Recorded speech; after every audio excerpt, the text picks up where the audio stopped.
اعوذ باللہ من الشیطان الرجیم بسم اللہ الرحمن الرحیم۔ اعتکاف کے مسائل۔ اعتکاف سنت موقدہ کفایہ ہے اور اس کی مدت 10 یوم ہے۔ ہر مسلمان کو رمضان المبارک میں کم از کم ایک مرتبہ قرآن پاک کی تلاوت کرنی چاہیے، یعنی پورا قرآن مکمل کرنا چاہیے۔ عن ابی ہریرہ قال کان یعرض علی النبی صلی اللہ علیہ وسلم القرآن فی کل عام مرۃ فعرض علیہ مرتین فی العام الذی قبض فیہ وكان يعتكف كل عام 10 أيام فاعتكف 20 يوما في العام الذي قبض فيه رواہ البخاری۔ حضرت ابو ہریرہ رضی اللہ عنہ فرماتے ہیں نبی اکرم صلی اللہ علیہ وسلم کے سامنے ہر سال رمضان میں ایک بار قرآن پڑھا جاتا۔ جس سال آپ نے وفات پائی آپ صلی اللہ علیہ وسلم کے سامنے 2 بار قرآن مجید ختم کیا گیا، یعنی جبریل علیہ السلام نے آپ کو سنایا تاکہ آپ اپنا پورا ترتیب کے ساتھ درست طور پر محفوظ کر لیں۔ اسی طرح ہر سال آپ 10 دن کا اعتکاف فرماتے، لیکن جس سال آپ نے وفات پائی اس سال 20 یوم کا اعتکاف فرمایا۔ اسے بخاری نے روایت، یعنی آخری جو سال تھا آپ کی زندگی کا اس میں اعتکاف بھی 20 دن کا اور قرآن بھی 2 بار۔ اعتکاف کے لیے فجر کی نماز کے بعد اعتکاف کی جگہ بیٹھنا مسنون ہے۔ عن عائشة رضی اللہ عنہا قالت کان رسول اللہ صلی اللہ علیہ وسلم اذا اراد ان يعتکف صلی الفجر ثم دخل معتکفہ رواہ ابو داؤد وابن ماجہ۔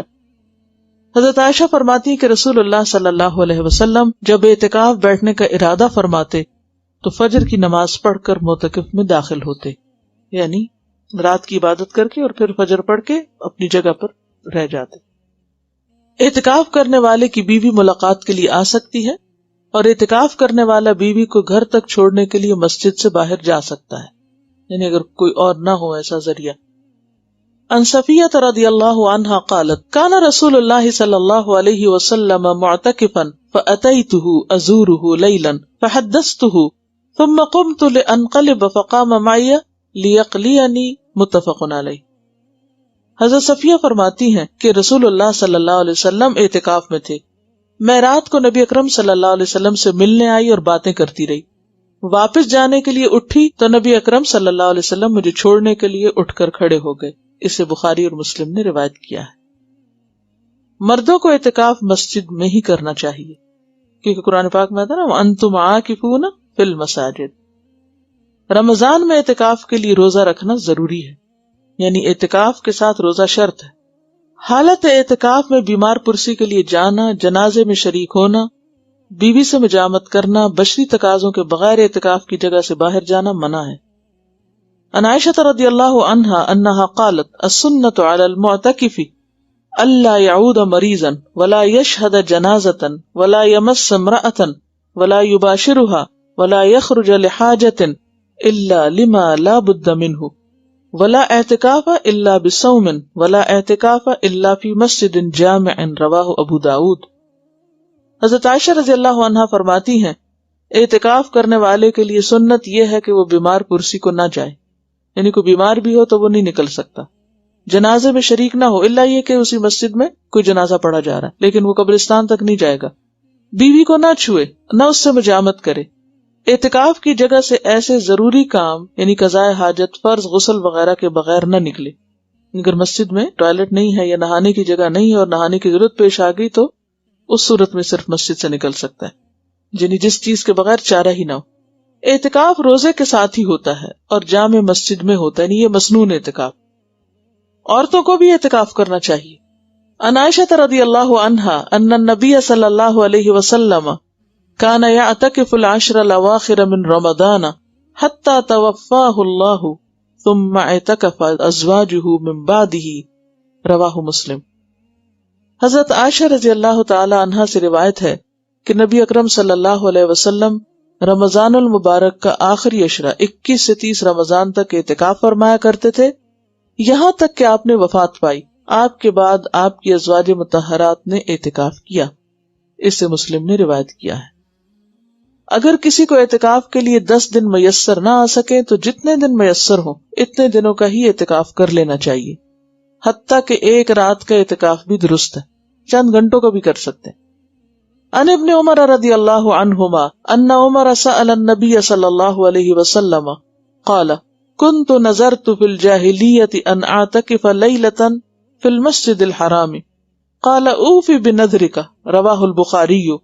حضرت عبداللہ بن عمر رضی اللہ عنہ سے روایت ہے کہ حضرت عمر رضی اللہ عنہ نے نبی اکرم صلی اللہ علیہ وسلم سے پوچھا، میں نے زمانہ جاہلیت میں مسجد حرام میں ایک رات کا اعتکاف کرنے کی نظر مانی تھی، پوری کروں یا نہ کروں؟ یعنی دور جاہلیت میں ایسا سوچا تھا۔ آپ نے فرمایا اپنی نظر پوری کرو، اسے بخاری نے روایت کیا۔ اب یہاں جو آپ کے ذہن میں سوال آ رہا ہوگا کہ عورتیں کہاں اعتکاف کریں، مسجد میں کریں کہ گھر میں کریں؟ تو بات یہ ہے کہ اعتکاف تو مسجد ہی میں ہے، لیکن اگر کسی مسجد میں یا قریب میں کوئی ایسی جگہ ہے ہی نہیں، یعنی مسجد میں تو عموماً بعض اوقات عورتوں کی نماز پڑھنے کی جگہ نہیں، تو اعتکاف کی جگہ کہاں ہوگی؟ یا یہ کہ جگہ تو ہے لیکن محفوظ نہیں، تو ایسی صورت میں پھر انسان بالکل نیکی سے محروم نہ رہے، گھر میں بیٹھ جائے جہاں اس نے اپنی نماز کی جگہ گھر میں بنائی ہوئی ہے۔ لیکن اصل اعتکاف جو مسنون ہے وہ جامع مسجد میں ہی ہوتا ہے، گھر کی مسجد میں یا اس میں نہیں ہوتا۔ اب اس میں آپ سوچ رہے ہوں گے، کنفیوژن ہو گیا آپ کے، اچھا یہ ہوتا ہے یا نہیں ہوتا، اسی لیے بہت سوال اٹھتے ہیں۔ اگر ایک بات آپ سمجھ لیں تو سارے کنفیوژن دور ہو جائیں گے۔ ایک ہے آئیڈیل سچویشن جو اصلی ہے، اور وہ کیا ہے؟ 10 دن کا اعتکاف روزے کے ساتھ جامع مسجد کے اندر، جس میں ساری شرائط پوری کی جائیں جو بھی بیان کی گئی، کہ باہر نہ جنازے کے لیے نہ ہی کسی اور ضرورت کے لیے، کہ مسلسل مستقل طور پر انسان وار ہے۔ دوسری صورت یہ ہے کہ وہ کرنے کی، یعنی اس اعلیٰ درجے کی نیکی کی تو یا ہمت نہیں یا چانسز نہیں یا کوئی چوائس ہی نہیں یا کوئی فیسلٹی نہیں، تو اس صورت میں آپ کیا کریں؟ دن کم کر سکتے ہیں۔ اگر کسی کو کوئی ایسا شرعی عذر ہے کہ روزہ نہیں رکھ رہا، تو سوچتا چلو میں ایک جگہ بیٹھ کے عبادت کر لوں، مسجد میں نہیں تو گھر میں بیٹھ جائے، وہ پھر کیا ہے؟ کنوینئنس کا اعتکاف ہے۔ ٹھیک ہے، تو کنوینئنس میں تو پھر آپ ایک دن کا کر لیں، گھر میں بیٹھ کے کر لیں، کھانا بھی پکا لیں اور آ کے اپنی جگہ پہ بھی بیٹھ جائیں، پھر وہ ایک دوسری صورت ہے۔ تو اس فرق کو اگر آپ پہچان جائیں تو سارے مسئلے حل ہو جائیں گے۔ یا تو آپ وہ اعتکاف کریں جو اصل اعتکاف ہے، جس کو اعتکاف کہا گیا، اور اگر وہ نہیں تو پھر جتنی دیر بھی کریں، کیونکہ عبادت ضائع نہیں ہوتی۔ یعنی یہ گھنٹے جو چند گھنٹوں یا رات کا ہوگا، یہ ضروری نہیں ہے کہ آپ عصر کے وقت کریں یا صبح کے وقت کریں، جب بھی موقع ہو۔ ہاں نیت کر لیں، تراویح کے لیے جب آپ جائیں تو اس وقت کی نیت کر لیں کہ میں اس وقت میں اعتکاف میں ہوں، بس۔ اصل میں فائدہ اس کا کیا ہے؟ یکسوئی سے عبادت کرنا، یہ اصل مقصد ہے۔